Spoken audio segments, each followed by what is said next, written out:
How to disable Vanish Mode in Messenger on Android. This tutorial shows you how to turn off Vanish Mode in a Messenger conversation.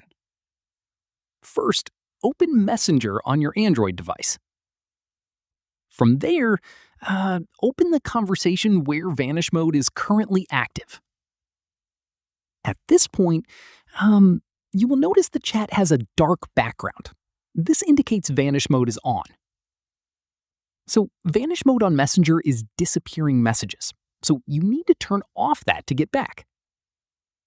In the next step, tap on the contact name or profile at the top of the chat.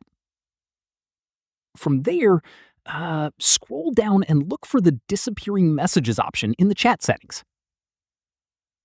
Once done, tap on it and toggle it off to disable. Following this, go back to the chat and confirm the background is back to normal, and messages are no longer disappearing after being seen. Finally, send a test message to confirm it is staying visible, and Vanish Mode is fully off. And that's it.